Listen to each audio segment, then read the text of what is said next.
Let me take you there, to a place where the air hums with an almost imperceptible vibration, as though the earth itself remembers what happened here. Imagine standing on a windswept mound of earth in the Jordan Valley, the late afternoon sun painting the horizon in shades of gold and crimson. At first glance, it's quiet. Nothing but scrub grass and scattered stones, the hum of distant insects, and the whisper of a dry wind curling around you. But look closer, and you'll see that the ground beneath your feet is not ordinary ground. Layer upon layer, civilization upon civilization, lies buried here.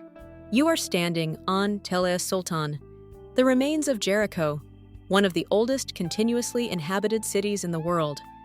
They call it the City of Palms in ancient texts, a place that was already ancient when the pyramids of Egypt were just a dream.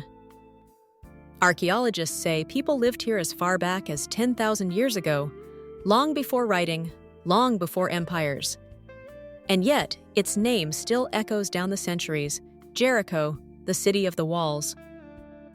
The walls, that is where the story begins to shift from archaeology into legend. For millennia, those walls have been at the heart of one of history's most enduring mysteries: how they were built, how they fell, and what they truly meant to the people who lived behind them. Let's start far back, in the Neolithic age. The land here was blessed, an oasis in a desert landscape. Fed by the constant spring at the base of the tell, Jericho offered water when the rest of the valley lay parched. This meant life, and where there was life, people came. Slowly at first, small bands of hunter-gatherers pitching shelters near the spring, learning to plant barley and wheat, to domesticate goats. Over generations, they began to build mud brick houses, circular at first, then rectangular, clustered like the cells of a hive. And then, something remarkable. Around 8000 BCE, they raised a stone wall around their settlement, and beside it, a massive round tower with a stone staircase spiraling inside. Think about that for a moment.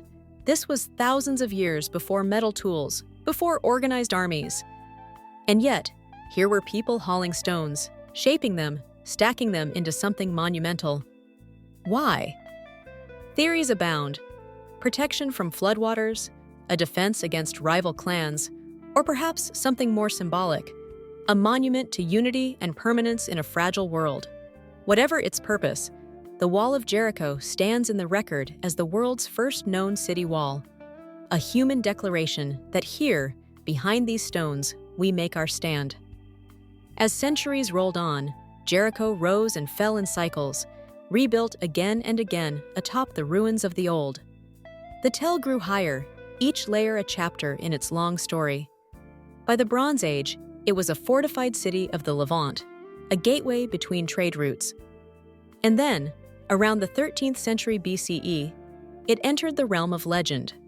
The Hebrew Bible tells the story most people know, of Joshua leading the Israelites into Canaan, of spies hidden in the house of Rahab, of the priests blowing trumpets as they circled the city for 7 days, until the walls collapsed in a great roar. For believers, it was divine intervention, the hand of God sweeping away stone and mortar. For others, it was a parable, a tale woven from kernels of truth. Archaeologists have dug here for over a century, peeling back the layers, searching for the moment that matches the tale. Some point to collapsed walls from around 1550 BCE, a destruction likely caused by earthquake and fire. Others argue the city was already abandoned by the time Joshua's army arrived. The evidence is fragmentary, and like many ancient mysteries, it leaves space for both faith and skepticism. But Jericho's enigma is larger than the debate over Joshua. This city has witnessed more than 30 phases of destruction and rebuilding. Earthquakes have torn it apart. Invaders have burned it, yet each time it has risen again. It is as though the spring at its heart refuses to let the city die. Picture it in one of its thriving eras. The walls rising in tiers, built from sun-baked brick atop stone foundations, gates flanked by towers, the streets lined with houses of plastered mud brick, market stalls brimming with dates, figs, and fresh bread. The scent of cooking fires in the evening, the sound of laughter drifting up from courtyards where children played beneath the shade of palms.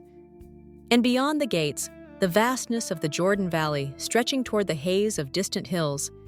Yet even in peace, there must have been an awareness that walls do not last forever. Every generation had seen them fall and rise.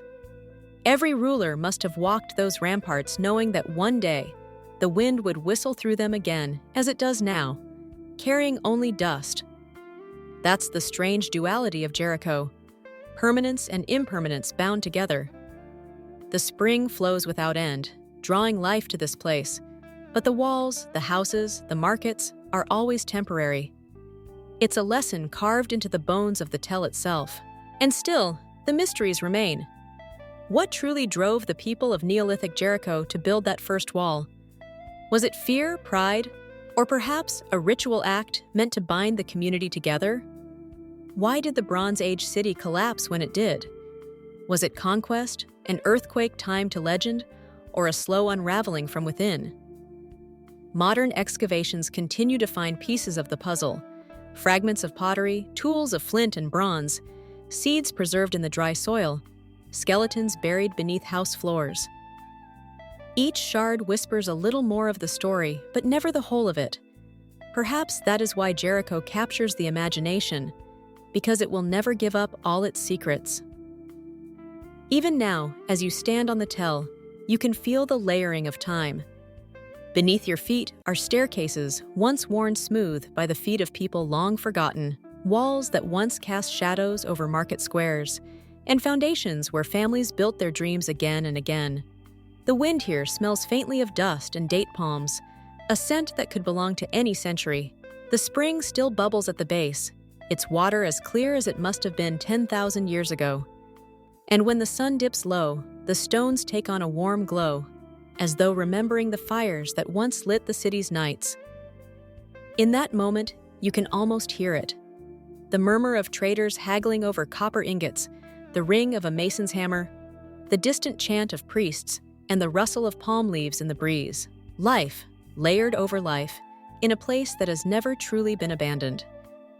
Jericho's walls have fallen many times, but the city has never truly died. It endures not because of stone, but because of water and the human need to gather around it. In the end, perhaps the real miracle of Jericho is not that its walls fell, but that it always rose again. Thank you for walking with me through one of the world's oldest stories, a place where history and legend meet in the dust of the Jordan Valley. Now I'd like to ask you, what do you believe brought down Jericho's walls? Was it divine power, the force of nature, or the slow crumble of time? Share your thoughts below. I'd love to hear them. And if you enjoyed this journey into the unknown, please like, comment, and share. It truly helps keep these stories alive.